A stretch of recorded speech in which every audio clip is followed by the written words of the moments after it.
আমাৰ সমাজৰ বহু মেধাৱী ছাত্ৰ ছাত্ৰী আৰ্থিক আৰু সামাজিক বিভিন্ন সীমাবদ্ধতাৰ বাবে প্ৰয়োজনীয় শিক্ষাৰ সুবিধাৰ পৰা বঞ্চিত হয়। এনে সময়ত বিদ্যালয়ৰ ছাত্ৰ ছাত্ৰীসকলে নিজৰ মূল্যৱান সময় উৎসৰ্গা কৰি জ্ঞানৰ পোহৰ বিলাই দিয়াটো সঁচাকৈয়ে প্ৰশংসনীয়।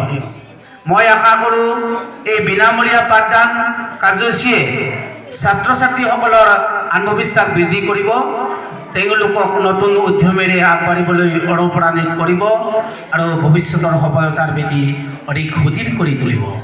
ডিব্ৰুগড় বিশ্ববিদ্যালয়ৰ মিচিং ছাত্ৰ অধ্যয়ন চক্ৰৰ প্ৰতিগৰাকী সদস্যলৈ আন্তৰিক কৃতজ্ঞতা জ্ঞাপন কৰিছোঁ। তেওঁলোকৰ এই নিস্বাৰ্থ সেৱা আৰু সমাজমুখী চিন্তাধাৰাই আন বহু যুৱক যুৱতীকো সমাজৰ কল্যাণমূলক কামত আগবাঢ়ি আহিবলৈ অনুপ্ৰেৰণা যোগাব বুলি মোৰ দৃঢ় বিশ্বাস। জীৱনত শিক্ষিত হোৱাটো কিয় প্ৰয়োজন? প্ৰিয়ৰ উপস্থিত ৰাইজ, শিক্ষা কেৱল পৰীক্ষাত ভাল নম্বৰ লাভ কৰাৰ মাধ্যম নহয়। শিক্ষা হৈছে মানুহৰ জীৱন গঢ়ি তোলাৰ আটাইতকৈ শক্তিশালী অস্ত্ৰ। শিক্ষাই মানুহক কেৱল পঢ়িবলৈ আৰু লিখিবলৈ শিকোৱা নাই, বৰঞ্চ সঠিক ভুল বিচাৰ কৰাৰ ক্ষমতা, নৈতিক মূল্যবোধ, শৃংখলা, দায়িত্ববোধ আৰু মানৱীয় গুণৰো বিকাশ ঘটায়। এজন শিক্ষিত মানুহে নিজৰ জীৱন উন্নত কৰাৰ লগতে পৰিয়াল, সমাজ আৰু দেশৰ উন্নয়নৰ গুৰুত্ব ভূমিকা পালন কৰে। শিক্ষা অবিহনে মানুহ অন্ধকাৰত থাকে, কিন্তু শিক্ষাই জ্ঞানৰ পোহৰে জীৱনৰ পথ উজ্জ্বল কৰি তোলে।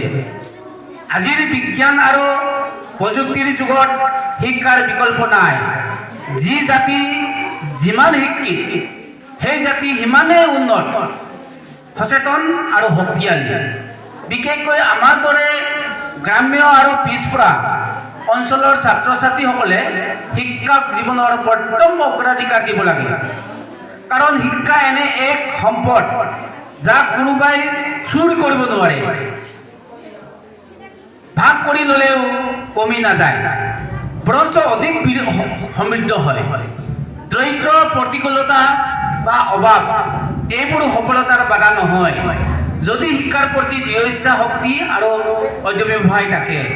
সেয়ে আমি সকলোৱে দৃঢ় সংকল্প লওঁ, নিয়মীয়াকৈ অধ্যয়ন কৰিম, সৎ চৰিত্ৰ গঢ়িম আৰু শিক্ষাৰ জৰিয়তে নিজৰ সপোন পূৰণ কৰাৰ লগতে সমাজ আৰু দেশৰ বাবে এক আদৰ্শ নাগৰিক হিচাপে গঢ়ি তুলিম।